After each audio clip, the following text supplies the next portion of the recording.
విశాఖ సముద్ర తీరంలో గల్లంతైన మత్స్యకారుల కోసం గాలింపు కొనసాగుతోంది. 6 ఆచూకీ కోసం తూర్పు నావికాదళం, కోస్ట్ గార్డ్ మత్స్యకారుల బోట్లతో గాలిస్తున్నారు. సముద్రంలో గల్లంతైన బోట్ ఓనర్ కారి చిన్ను ఇచ్చిన సమాచారం ఆధారంగా రెస్క్యూ కొనసాగుతోంది. తమ వారి ఆచూకీ కోసం మత్స్యకారుల కుటుంబ సభ్యులు ఎదురు చూస్తున్నారు.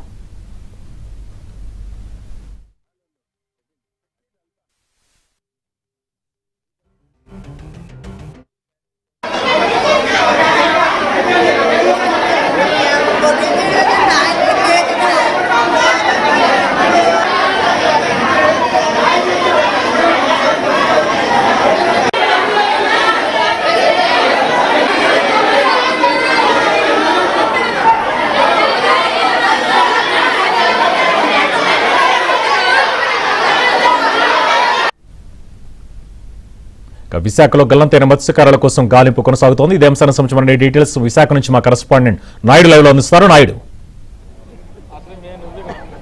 సుభాన్, నిన్న ఎవరైతే గల్లంతైనటువంటి 6 కోసం గాలింపు చర్యలు అనేవి కొనసాగుతున్నాయి. అయితే వాతావరణం పూర్తి స్థాయిలో అనుకూలంగా లేకపోవడంతో గాలింపు చర్యలు పూర్తి స్థాయిలో కొనసాగేటువంటి పరిస్థితి లేదని చెప్పి ఇప్పుడు నావికాదళ అధికారులు కానీ అలాగే ఇటు కోస్ట్ గార్డ్ చెప్తున్నారు. ఆల్రెడీ హెవీ షిప్స్ తిరుగుతున్నప్పుడు కూడా ఎవరైతే సాంప్రదాయ మత్స్యకారులు కానీ వీళ్ళు కానీ ఆల్రెడీ సర్చింగ్ చేయడానికి వెళ్ళడం వల్ల కొంత ఇబ్బంది కలుగుతుంది అనేది వాళ్ళు చెప్తున్నటువంటి పరిస్థితి ఉంది. విండ్ ఎఫెక్ట్ ఎక్కువ గ్యాప్ దొరికినప్పుడల్లా కూడా సర్చింగ్ ఆపరేషన్స్ కొనసాగుతున్నాయి. ఇప్పుడు మనం చూస్తున్నాం కుటుంబ సభ్యులు లేకపోతే మత్స్యకారుల కుటుంబాలు చెందినటువంటి వాళ్ళు, తోటి బోట్ ఓనర్స్ వీళ్ళంతా కూడా వారికి సంబంధించినటువంటి సమాచారం తెలుస్తుందనే ఉద్దేశంతో కుటుంబాలతో సహా వచ్చి నిన్నటి నుంచి కూడా ఇక్కడే ఉన్నటువంటి పరిస్థితి ఉంది. ప్రస్తుతం అయితే మాత్రం వాళ్ళకి సంబంధించిన బంధువులు కానీ వీళ్ళంతా కూడా ఇక్కడికి వచ్చి మా వారికి సంబంధించిన ఆచూకీ చెప్పాలంటూ కోరుతున్నటువంటి పరిస్థితి ఉంది. ఇక్కడ కొంతమంది నాయకులు సార్, ఇప్పటి వరకు మీకు ఎలాంటి సమాచారం అందింది, ఇప్పుడు ఏం కోరుతున్నారు?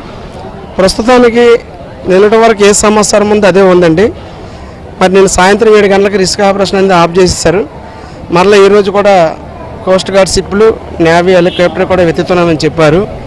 మరి జెట్టి నుంచి మన మెకనైజ్డ్ బోట్లు వేరే పంపించాలని ఆలోచన చేస్తే మళ్ళీ గాలి బాగా విపరీతంగా ఎక్కువగా ఉంది. 70-80 వేగంతో గాలి వేస్తున్నాయి. మరి కార్గో షిప్ దగ్గరికి బోట్ వచ్చినా సరే సాధ్యం కాని పని అని మాకు చెప్పడం జరిగింది. కానీ మరి బోట్కి అవకాశం లేనప్పుడు అట్లీస్ట్ పోర్ట్ సంబంధించిన కార్గో కాదు కానీ ట్రక్కులు కూడా పంపించి అట్లీస్ట్ ఆ చిన్న అనే వ్యక్తిని హార్బర్ రప్పిస్తే ఆయన ద్వారాగా పూర్తి సమాచారం మనకు వస్తుందని మేము చెప్పడం జరిగింది. దానిలో భాగంగా మన గౌరవ శాసనసభ్యులు విశాఖ సౌత్ ఎమ్మెల్యే గారు వంశకృష్ణ శ్రీనివాసరావు గారు మరి కోస్ట్ గార్డ్ వారితో మాట్లాడడం జరిగింది. మరి రిస్క్ ఆపరేషన్ జరుగుతుంది, ఈ సమయంలో మరి ఆయన తీసుకురావాలంటే ఆపరేషన్కి ఇబ్బంది అవుతుంది, మరి ఆయన కొంత టైం కావాలనేసి ఆయన చెప్పడం జరిగింది. కానీ ఇక్కడ మా వాళ్ళు ఎప్పుడైతే బాధితుల కుటుంబాలు ఉన్నారో వాళ్ళందరూ కూడా అసలు కోస్ట్ గార్డ్ వారు, నేవీ వారు ఏమి ఎత్తుకుతున్నారా, మరి మాకు కుంటి సాకులు చెప్తున్నారని ఒక అనుమానం వ్యక్తం చేస్తున్నారు. కానీ గాలి ఎంత ఎక్కువ ఉంది, ఇబ్బంది అవుతుందని చెప్పినా సరే వాళ్ళు ఉన్న పరిస్థితిని బట్టి అర్థం చేసుకునే స్థితిలో వారు లేరు. కానీ మేమేం చెప్పామంటే ఇప్పుడు మీరు ఏం చేస్తున్నారో, మీరు చేసిన ఆపరేషన్ ఏంటి అనేది వీడియో ద్వారాగా మాకు పంపిస్తే అవన్నీ కూడా ఆ బాధిత కుటుంబాలకు చూపించి మీ వాళ్ళ కోసం నిరంతర ప్రక్రియ అక్కడ కొనసాగుతుంది, వెతుకుతున్నారని చెప్పడానికి అవకాశం ఉంటుందని ఎమ్మెల్యే గారి ద్వారా కలెక్టర్ గారికి కూడా చెప్పడం జరిగినది. ఆ విషయం వెంటనే వారికి చెప్పడం జరిగినది. మరి మరొక అరగంటలో ఆ యొక్క వీడియోలు కూడా వస్తాయని చెప్పడం జరిగినది. మరి ఉదయం నుంచి కూడా మరి ఇప్పుడే బీజేపీ జిల్లా పార్టీ అధ్యక్షులు, రాష్ట్ర అధ్యక్షులు మాధవ్ గారు వచ్చారు. బాధిత కుటుంబాలందరూ కలిసి పరామర్శించారు. అలాగే అన్ని పార్టీ నాయకులు వచ్చి వారి యొక్క సంఘీభావం తెలియజేస్తున్నారు. ఏదేమైనప్పటికీ కూడా జరిగిన నష్టానికి మరి 6 కూడా గల్లంతయ్యారు, ఒకరే సేఫ్గా ఉన్నారని మాకు తెలిసింది. మిగతా 6 కూడా తినడం వరకు కూడా ఏదో వస్తారు, ఏదో పక్కన ఉంటారు, మరి ఆశలు అయితే పెట్టుకున్నాము. మరి ఈరోజు అయితే మరి రోజు రోజుకి వాతావరణం గాలి ఎక్కువ అవుతుంది, వీళ్ళ తాలూకు ఆచూకు తెలియకపోవడం వల్ల మాకు కూడా వారి మీద ఆశలు సన్నగిలిపోయాయండి. మరి అటువంటి పరిస్థితి రాకూడదు, ఆ మాట వినకూడదని మేము కూడా చాలా బాధపడుతున్నాం. మరి ఏదేమైనా సరే మరి ఇటువంటి పరిస్థితుల్లో కష్టకాలం ఉన్న బాధిత కుటుంబాలని ప్రభుత్వాలు ముందుకొచ్చి ఆదుకుంటాయని వచ్చిన నాయకులు అయితే చెప్తున్నారు. కానీ మరి ప్రభుత్వం నుంచి ఏం కావాలని కోరుతున్నారు? లేకపోతే ఆల్రెడీ సర్చ్ ఆపరేషన్ జరుగుతుంది, వాళ్ళ సమాచారం తెలియలేదు. బాధిత కుటుంబాలు కానీ వీళ్ళు కానీ ఏం కోరుతున్నారు? మేము కోరుకునేది ఏంటంటే ప్రభుత్వం గతంలో నష్టపోయిన వారికి ఏ విధంగా సహాయ సహకారాలు అందించిందో ప్రతి ప్రభుత్వం కూడా వస్తుంది. మాట్లాడుతున్న కాకుండా ఇప్పుడు కూటమి ప్రభుత్వం ఉంది. ఈ కూటమి ప్రభుత్వం దయించి ప్రతి ఒక్కరు కూడా ఈరోజు మత్స్యకారులు అనేవారికి జీవనోపాధి సముద్రం. ఆ సముద్రంలోకి వెళ్ళిన తర్వాత వస్తామో చస్తామో తెలియని పరిస్థితులు ఈరోజు మనం బతుకుతున్నాం.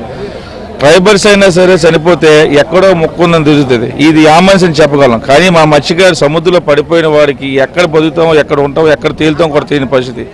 కానీ ఈ రోజు వరకు కూడా మత్స్యకారులు ప్రతి ఒక్కరు కూడా మేము ఉన్నామని చెప్తారు, కానీ ఏ ప్రభుత్వం ఏం చేయలేదు. కానీ ఈ ప్రభుత్వం అయినా సరే గతంలో ఏ విధంగా సహాయశాఖలు అందించారో గత ప్రభుత్వాలన్నీ కూడా ఈ కూటమి ప్రభుత్వం కూడా వచ్చి దయించి దాని మీద ఎక్కువగా ఈరోజు సులభ తీసుకొని ఇవ్వాలని కోరుకున్నాం. ఎందుకంటే ఈరోజు కూటమి ప్రభుత్వ నాయకులు ఎమ్మెల్యేలు కావచ్చు, ఎంపీలు కావచ్చు, మినిస్టర్లు కావచ్చు, అలాగే ఇన్ఛార్జీలు కావచ్చు, ప్రతి ఒక్కరు కూడా వచ్చి బాధితులందరినీ పరామర్శిస్తున్నారు. అలాగే వాళ్ళ బాధితులు ఏ విధంగా బాధపడుతున్నారో, ఏ విధంగా ఉన్నారో మీ మీడియా సోదరులందరూ కూడా చూశారు.